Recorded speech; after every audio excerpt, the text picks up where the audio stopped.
شاهکاری‌های ادبیات جهان، بهترین نمونه‌های نظم و نثر جهان.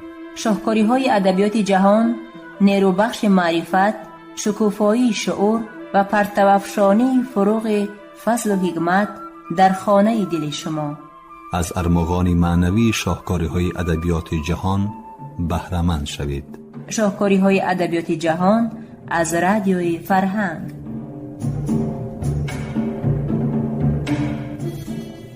شنوندگان عزیز، گفتارمون را از سلسله خوانشی بدیعی از روی اثر نویسنده داغستانی رسول غمزاتوف داغستانی من در قرائت عبدالجلیل امان بشنوید. گفتار 39.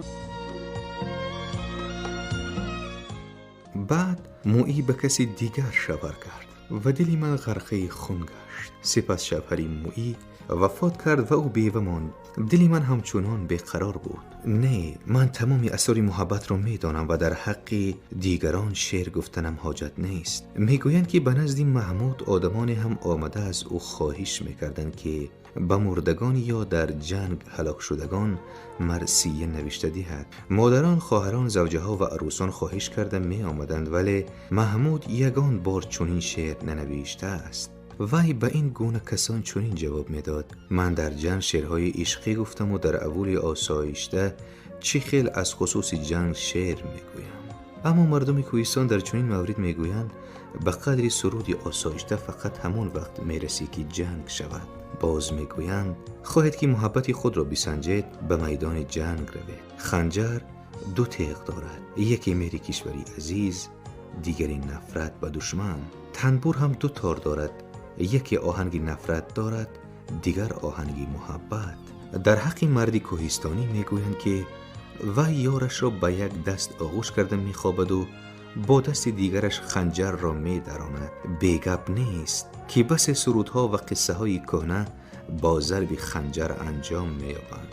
اما بسیار قصه ها چنین انجام مییابند که جوان مردی کوهستانی دختر را بالای زین گرفته به اول خود میبرد. هنگامی که در کوهستان قبرهای کهنه را میکشایند، خنجر و شمشیر میبراید. چرا تنبور نمیبراید؟ تنبور به زنده ها باقی میماند تا که آنها در وصف قهرمانانی ففتیده سرود بخوانند. القصه در روی زمین همه یراقا نیست شوند، هم یگان خنجر نماند، هم سرود نیست نمی شود.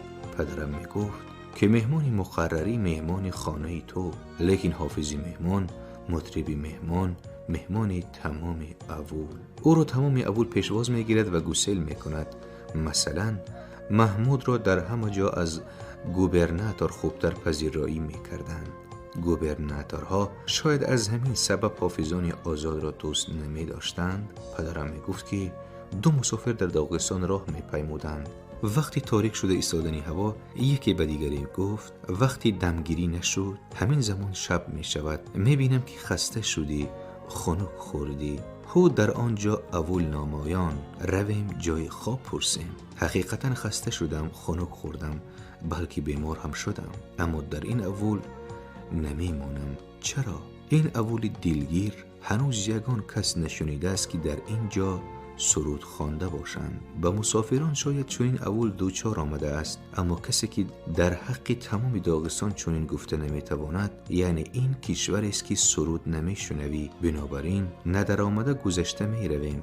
بستوژف مارلینسکی در کتاب خود سرودهای داغستانی آورده است و بلینسکی در خصوص سرودهای مذکور گفته است که آنها از خود کتاب دیده قیمت ترند. او گفته است که اگر پوشکین هم این سرودها را از آن خودم میگفت خجل نمیشد. سرودهای مردم کوهستان را در تیمورخان شورا لرمونتوی جوان گوش کرده است. اگرچه وی زبان ما را نمیدانست، از سرودهای ما لذت میبرد. پروفسور اوسلر میگفت که آهنگهای خونیبی بخششی عجیبند بهر آدمی. به ما هم صدا و آهنگ، سرودی، ترانه ها را کی عطا کرده است؟ در مردم کوهستان چنین احساسات را کی پروریده است؟ عقابان و اسبان، خنجر و شمشیر، سبزه و درختان، گهواره های تفلان، جهان، دریای قیس و محفجای خزر، محبوبی محمود، مریم. تمام تاریخ داغستان، همه زبانهای موجوده آن، تمام داغستان این همه را بخشیده است. باری از ابوطالب پرسیدند در داغستان چند شاعر است؟ 3-4 میلیون می براید. چه خیر! بدو شدی حلقمان 1 میلیون در وجود هر یک کس 3-4 حافظ است، لیکن نه همه و نه همیشه می سرایند و این را نه همه می دانند. خیر، به هر حال سرایندگان بهتر کیا آیند؟ سراینده از بهترین هم بهترین دائم یافت می شود، اما یکی را من نامبر کرده می توانم. کی را؟ مادر داغستان را. عموما مردم کوهستان فقط 3 سرود دارد. کدام ها؟ سرود اول را مادر کوهستانی وقتی می سراید که پسر یافته است و در سر گهوارش نشسته الله می گوید. دویمش چی؟ سرود دویم را مادر کوهستانی وقتی می سراید که از پسر محروم می شود. سیومش چی؟ سرود سیوم همین سرودهای دیگر. آره، مادر اگرچه شاهدی بی‌طرف نیست، شاهدی راست قولی بهار و خزان، بود و نبود، آینده و رونده است. مادر که گهواره می جنباند، طفلش را بروی دست می بردارد، پسری از دنیا گذشته ایستاده‌اش را به آغوش می کشد. این است زیبایی، این است حقیقت، این است شرافت.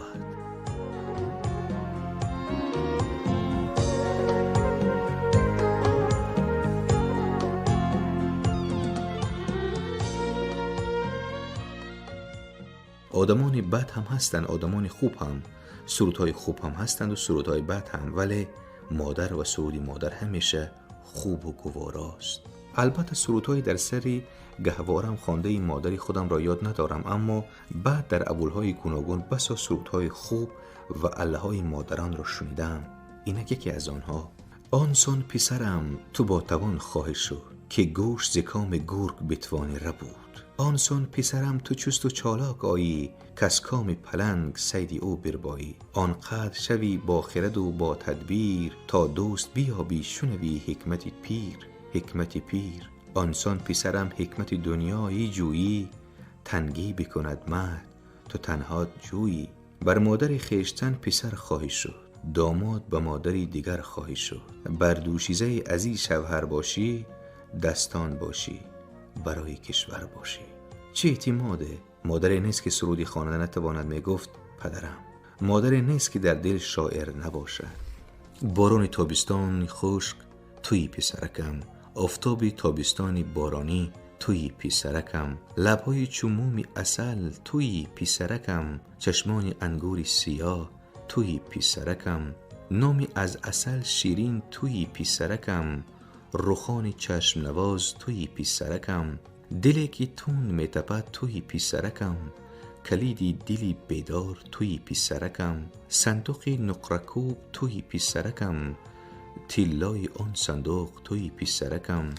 امروز مثل کلچه تو، فردا بشوی چو تیری پران. پود که بشوی زنی به صحرا، آن صحرا شود به جای طلقان. آخر به نشان رسید تو یک راست، روزه که شوی مثال پیکان. رقاص شوی به قد زیبا، هم حافظی قابل و خوش الهان. از جمله بچگان اولاد در دو گذری تو چست و چقان. از وادی گذر کنی سواره، اسپت بکند چو برق جولان. گرده که ز نعل اسب برخاست، چون ابر سیاه بر آسمان هاست. کسی که سرودی مادر را نشنیده است، گویا که یتیم کلان شده است، می گفت پدرم. اما کسی که بی پدر و مادر کلان شده است و در اثر گهواره سرودهای داغستانی ما را خواندند، به هر حال یتیم نیست. آخر نه مادر باشد نه پدر که سرود میخواند. خودی داغستان میخواند، کوهساران میخواندند، دریاها میخواندند که از سری کوههای بلند جاری میشوند. آدمان میخواندند که در کوهستان زندگی میکنند.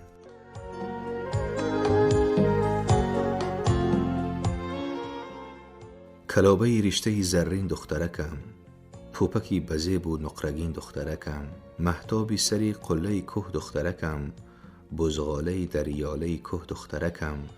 رو باره خود اگر تو ترسو باشی، چون دختری من برای ترسو نبود. کم دل تو زی پیش دری ما دور برفت، که این دختری من بر تو میسر نشود. یک شاخه گلی تازه و تر دخترکم، گل دسته زی گلهای بهار دخترکم. از سبزه نوبهار قالین نفیس، گنجینه گنج شاهوار دخترکم. سررمه گوسفند اگرچی آرید، بر نرخ یک ابروش برابر نکنم. 3 تربه اگر نقره و طلا آرید، بر قیمت یک موش برابر نکنم. من حسن زیادتی او را حتی ندهم به کسی به حق سه تربت الله بر زاغ سیاه من او را ندهم، هم نیز به آن طاووس زیبا ندهم. کبکی دری دخترکم، حور و پری دخترکم.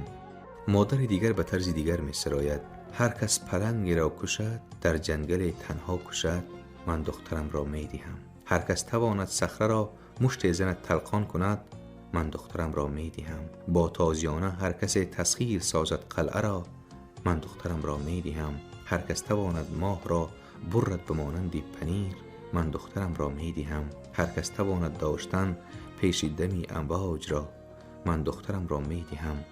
هر کس کند استاره را چون گلز چرخ نیل فام، من دخترم را می دهم. هر کس تواند باد را با سحر و افسون زد لجام، من دخترم را می دهم. این دخترکی زیبایکی رویش سیب سرخ را. اینک سرودی آرزو.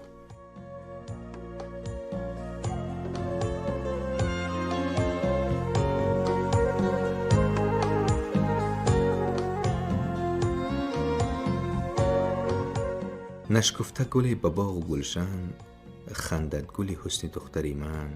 جاری نشده هنوز دریا، بافند قطار کاکلو را. حالا نفتاده برف باره، آیند براش خواستگاری. گویید به هر کی خواستگارند، یک بشکه انگبین بیارند. هم بره گوسفندی بسیار، چون بود ورا پدر پرستار.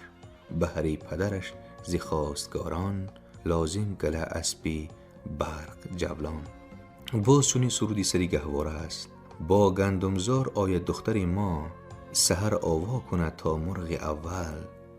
بسوی مرغزار آید سحرگاه، شود بیدار تا کوکو به چنگل. سحر آواره خودسازی خوبان، و یارد کوزه آب از چشم ساران. اگر سرودهای سری گهواره نمی بودند، شاید در عالم سرودهای دیگر هم وجود نمی داشتند. زندگی آدمان بسا بیرنگ می بود. دلاوری و شجاعت کمتر می شد. شعر و ترانه ها کماب و رنگ می شدند. مادران نخستین شاعرانند. آنها در دل پسران و دختران خود تخم شعر می کارند و سپس از آن تخم ها گل ها می رویند. سپس مردان در لحظه های دشوارترین، وزنین ترین و مدهش ترین حیات خود الله های مادر را یاد می کنند. حاجی مراد به یک جنگاوری بزدلش گفت: از افتش مادرت در سری گهواره‌ای تو الله نگفته است. وقتی که خودی حاجی مراد به شامل خیانت کرده به طرف پادشاه گذشت، شامل با تنفر گفت: وی الله های مادرش را فراموش کرده است. الله مادری حاجی مراد چنین بود: بشنو ترانه من با تبسم و سرور، در حق یک دلیر سرفراز و مغرور. جوهری مردانگی خنجر در میانش، در دو به اسب می نشست آورده در اینانش. می گذشت از سری حد چون دریاچه کوهسار.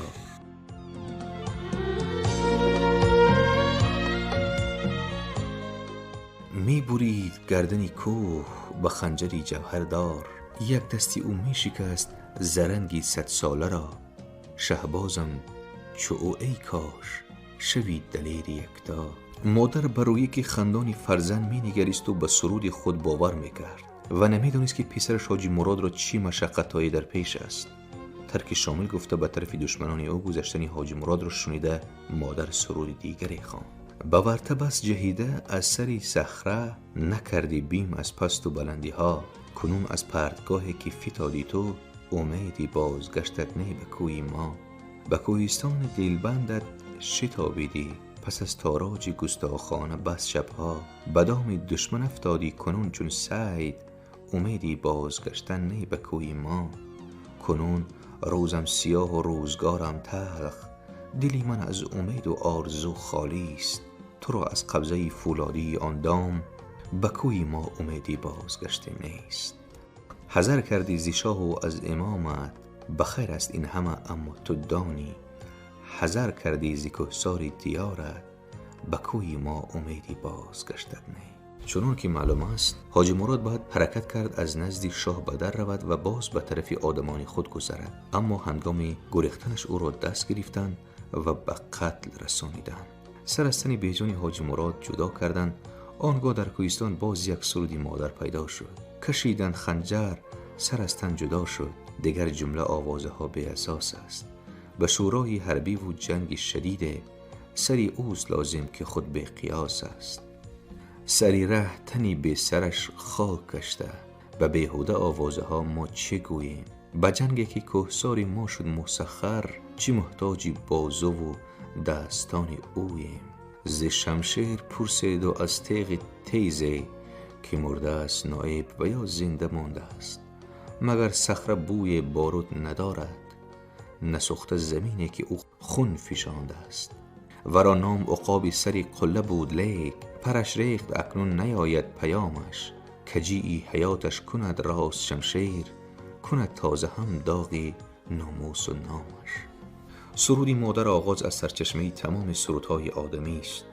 تبسم اولین و اشک آخرین است سرودی مادر. سرود در دل تولید می شود، سپس دل آن را به زبان می آورد، سپس زبان آن را به دلهای آدمان می برد، سپس دلهای آدمان آن را به عصر و زمان می برند. در اینجا نقل آن سرودها به مورد است. سرودی مادری شامل. در سرود از دو یکی را بجوی، یا خنده را یا گریه را. و ما مردم کوهستان حاضر نه این دو در کار نه آن. ما جنگیدن داریم، به سر صد عذاب و مشقت آید هم شکوه کردن و اشک ریختن از مردی نیست. از طرف دیگر ما به خنده و شادی هم اساس نداریم. دلهای ما لبریز غم و غصه اند.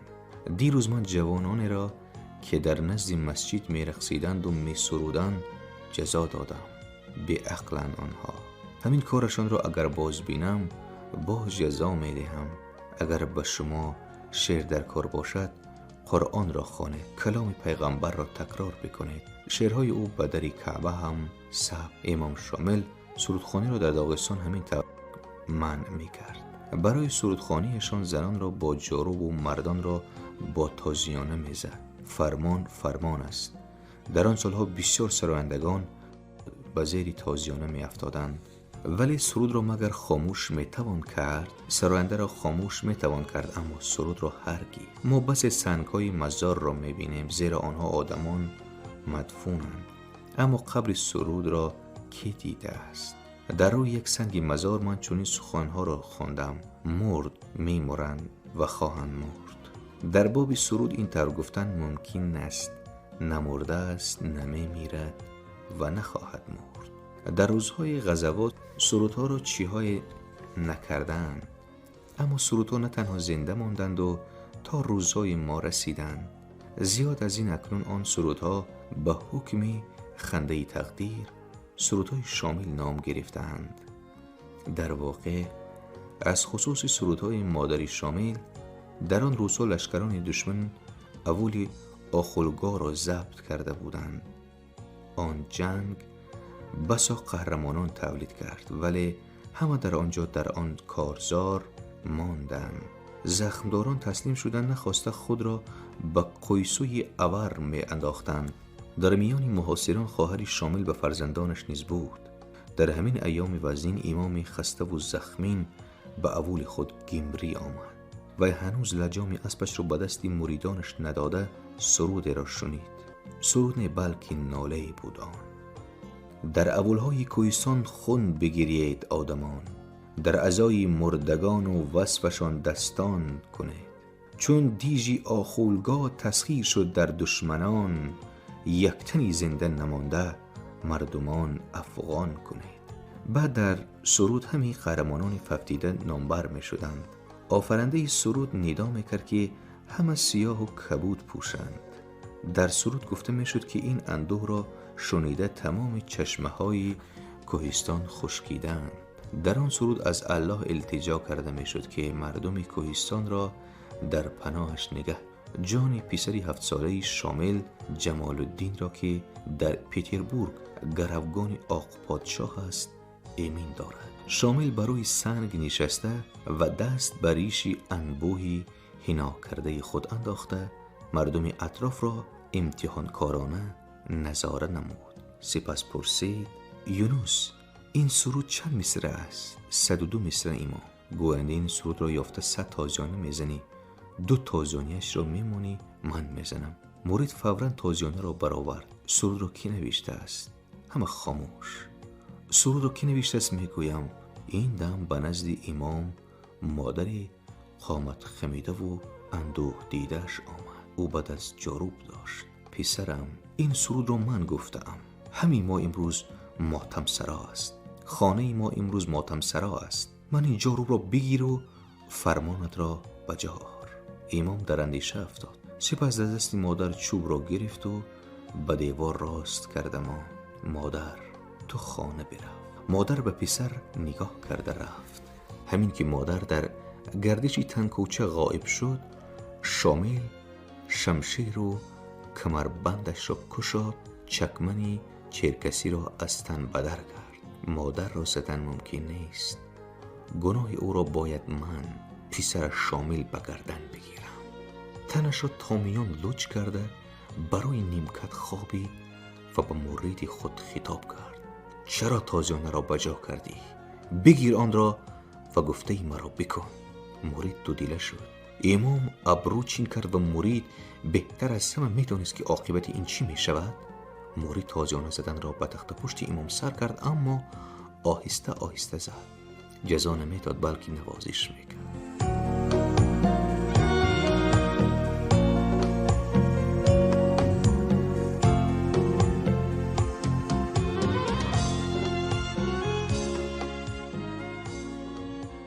شنوندگان عزیز، یادرس می شویم که شما گفتارمان را از سلسله خوانشی بدیعی از روی اثر نویسنده داغستانی رسول غمزاتوف داغستانی من در قرائت عبدالجلیل امان شنیدید.